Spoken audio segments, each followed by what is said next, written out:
Witcher Blood Origin Episode 2. Now, the first episode review did quite well for me, and is this just a ploy by you lot so I have to keep on rewatching this god-awful show to write reviews, because I get the feeling I'm being played here?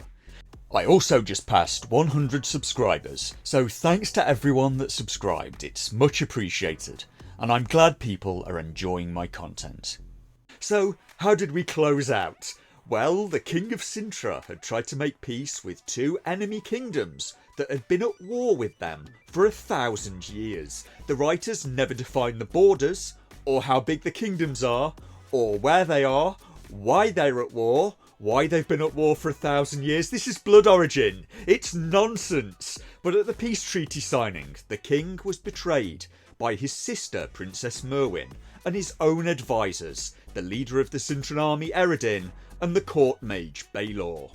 So Princess Merwin had just seized power, becoming empress, and now she's empress of all three kingdoms, Sintra, Prussia and Darwin. And how did that happen? Those three conspirators, Merwin, Baelor and Eredin, now have a combined empire of all of the kingdoms. And how does that make any sense? So the armies of Darwin and Prussia are now being led, voluntarily, by the leadership and royal family of the kingdom that they've been at war with for the last 1,000 years. And all this happens off camera. Why are the other kingdoms going along with this? Their leaders were just killed. Is it that they're scared of evil wizard Lenny Henry's Hellbeast? If so, it's never stated in the show. So the new Golden Empire immediately starts attacking its neighbours because they want food and they're all starving. So much that they want to invade other planets using Lenny Henry's monolith portals to get food. And it seemingly doesn't occur to anyone that it may be easier to just plant some food. Why are you invading other kingdoms? Go outside your walls and plant some food. Do the writers of this not know where food comes from? I'm getting flashbacks to that Carl Kalinske tweet where he was shocked to discover that farming existed. I've seen people from London that are the same. They go their entire lives and have never seen a corn or wheat plant. What a mindset. We need food, quick, we better find somewhere to invade. Just grow some food, you half-wits. We open up and there's a beast screaming, and I'm with you, brother. That's the kind of noise I make watching this show too. We open up with Meldoff the dwarf, and this seems to be some people's favourite character for some reason. She's on a quest for revenge. She was in love with another dwarven woman, and this woman was assaulted and mortally wounded by soldiers from the Golden Empire. This would be the Golden Empire that was described in a single line last episode. An empire formed by the union of Sintra, Prussia and Darwin. And how much time is supposed to have passed? Enough time for an army to march, attack the dwarves and leave again. And how far away were Fjord and the Lark that it takes them this long to get back? And if they were that far away, how long was the Lark's sister travelling to get to her? And if the Lark had said yes to going back, how would they have got back in time for the treaty signing? I'm just confused by all of this. They set out right away, and the signing had already happened. Everyone had already been killed, and a new empire had been formed.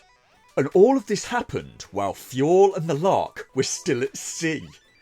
Meldoff, meanwhile, has gone to a brothel, where the man who hurt her friend is said to frequent, and the guy at the door won't let her in, so she breaks in through a window, and the show just gives a sweeping shot of the outside of the building as she goes through it, with the sound of her hitting people with her hammer.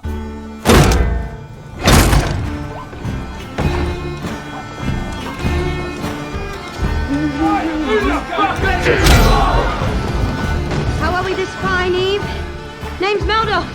I'm looking for Taliesin of the One Eye. This is one of the hero's mind, and she comes out covered in blood. Later she finds the man responsible and ends him, then using his blood to write what he did on a wall. Again, it all happened off camera. and when they show meldoff in a fight scene, you'll understand why.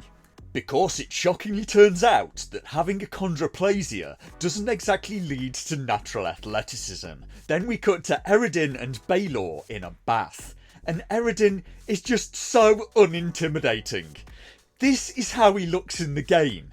In the source material, he's from a different world entirely, and he's the general of the Wild Hunt, which takes a lot from European folklore. Stories of black riders, spectral huntsmen on black horses, coming in the night to steal people away. Eredin was a slaver, a killer. Him and his men were nigh on unstoppable. In this TV series, he does what he does, instead for love. When we meet Eredin in Blood Origin, he is the commander of the Zentraean troops. I think his ambition is primarily driven by love. Because he fell for an elven merchant called Brian. Is this a joke? Oh God, fucking Brian. This has surely got to be an elaborate troll, right? Now, I don't mean to say that gay guys can't be scary, because in certain contexts, being gay could make a person scarier. If I, heaven forbid, ever ended up in prison and found out that my new cellmate was Big Van Vader, that would be bad enough.